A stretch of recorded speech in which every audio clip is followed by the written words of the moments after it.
Hey guys, it's Jonathan from ProductivitySpartan.com, and it is now 2021, and it is, I believe, January the 4th, and I hope you guys had a wonderful New Year's Day with friends and family.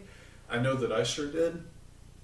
So, as we all know, it is the time of the year that we set goals and New Year's resolutions. Now, I was just reading a statistic, and the statistics said that less than 8% of people actually follow through on their New Year's resolutions after setting them.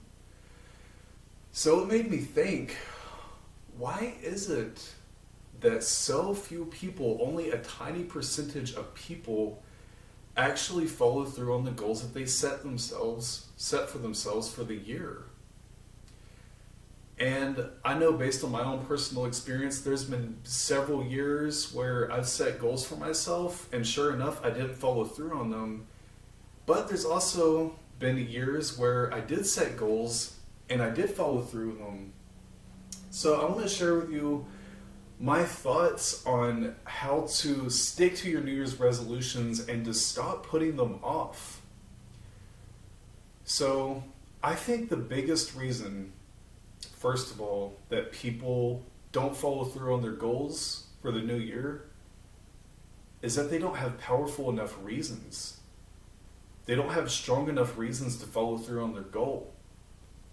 And you know how it is the beginning of the year, like you set goals and you're daydreaming and you kind of get this high about, losing weight, building muscle, getting in good shape, or maybe you want to write a book, or maybe you want to start a business.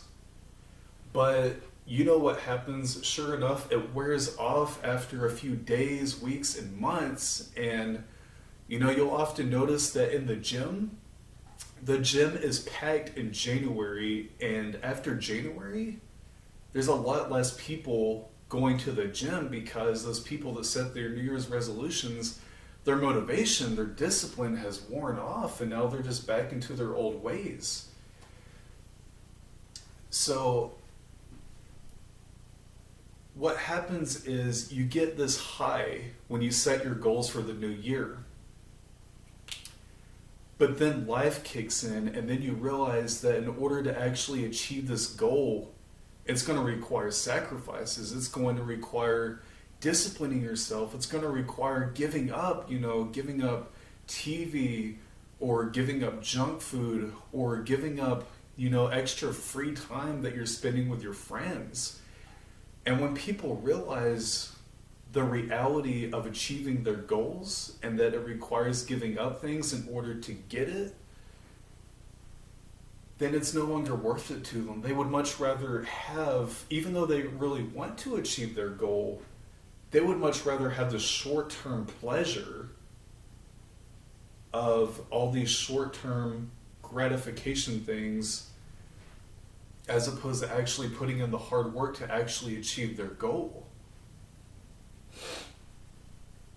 So in other words, they want to achieve their goal, but they don't truly want it. They just kind of want it. It would be, what they're really saying is that I would like to have this goal come true only if it's convenient, not if it requires hard work. And the people that are going to succeed with their goals in 2021, these are people that are willing to do whatever it takes to achieve their goal. Their reasons for achieving their goal, the reward that they'll get from it, exceeds the pleasure of all the short-term gratification. Remember, if the short-term gratification, the pleasure you get from that is right here, and the pleasure you get from your goals is right here, then this is going to override this, and you're not going to follow through with your goals because you're always going to move towards what gives you the most pleasure. However, if you can make the pleasure of achieving your goals much more powerful than the pleasure of all the short-term gratifications, then this is going to override this, and you're going to pick your goals over activities that give you short-term pleasure. So this begs the question, how do you create empowering reasons? How can you create so much drive and ambition to achieve your goals, that nothing will stand in your way, that no temptation, junk food, TV, hanging out with friends too much, watching Hulu, watching Netflix, just messing around. How can you override that? And the answer is you need to create reasons that are extremely powerful. And one of the best ways to elicit that drive within yourself and the ambition to achieve your goals is to ask yourself, why do I want this? Why do I want it? How is it going to benefit my life by achieving this goal? So let's say that your goal is to lose 30 pounds. And if your goal is to lose 30 pounds, what's going to be the pleasure that you get from that? What's going to be the rewards that you get as a result of attaining that goal? Just to give you a few examples, it could be that, you're going to have more energy. You're going to boost your self-esteem. You're going to boost your self-confidence. You're going to feel amazing about yourself. You're going to feel healthier. You're going to start gravitating towards a healthier lifestyle. You're going to be proud of yourself. You're going to become an inspiration for your friends. So that is a plain, why do I want this? That is a pleasure-inducing question.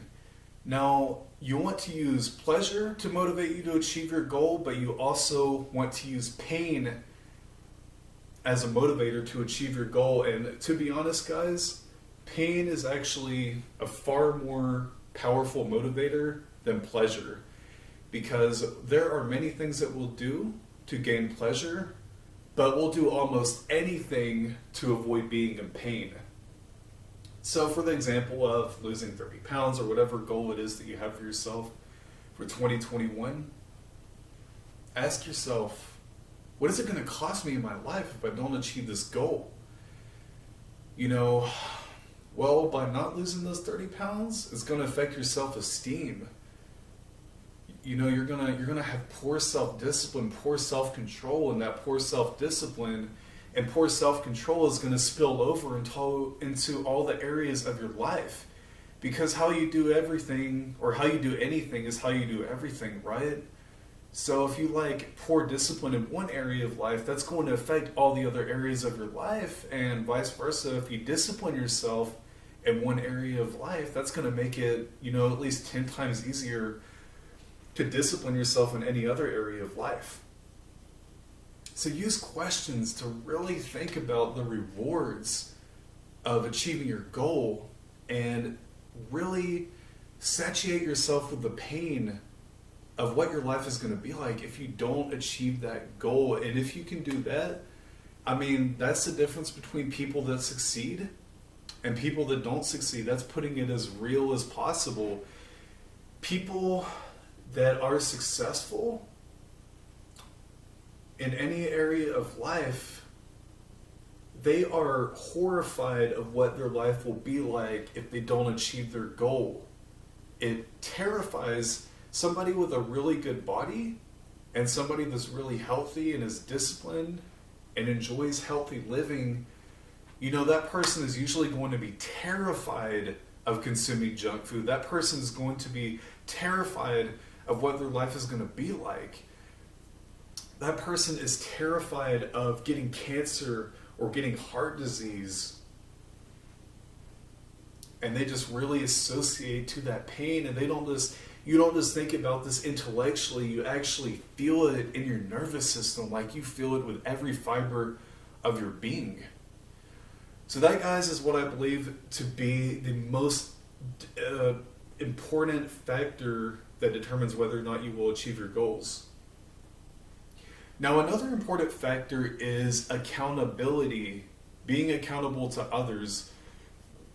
When you're just accountable to yourself, it's very easy to let yourself off the hook, because the only one that usually knows about it is you. But if you're accountable to other people, then you have so much more at stake. Like if you tell everybody, your friends and family, you're posting on social media that my goal is to lose 30 pounds this week, or you put it up on YouTube or your Facebook wall or whatever, you're going to have so much more at stake emotionally for not achieving that goal. It's going to push you to go to the gym and eat healthy. It's going to motivate you to do it even when you don't feel like it. You're going to feel driven to follow through because you don't want to look like an idiot. You don't want to lose the trust. And the way people are going to perceive you, you know, people are going to see you kind of like down upon you, like this person posted everywhere that they're going to achieve this goal and they didn't even achieve it. And that's going to create pain for you. And that factors into the pain and pleasure principle, is that it's painful when you let yourself down, but it's even more painful when not only you let yourself down, but you let, you know, tens, dozens, even hundreds or thousands of people down. So, guys, I think there's a lot of reasons why we don't follow through on our goals, you know, like beliefs, whether or not you believe it's possible, but I really do believe that it comes down to those two reasons: accountability and the pain and pleasure principle. And especially the pain and pleasure principle, because it, you know, one thing that my mentor Tony Robbins says is that if you can associate unbearable amounts of pain to any behavior or any habit, you will avoid that behavior and habit at all costs. So I hope this video was helpful for you guys, and I hope 2021 is going to be an incredible year and that you achieve the goals that you set for yourself. So, hey, I'd like to hear what your goals are for 2021. Post in the comment section below, and I will talk to you in the next video.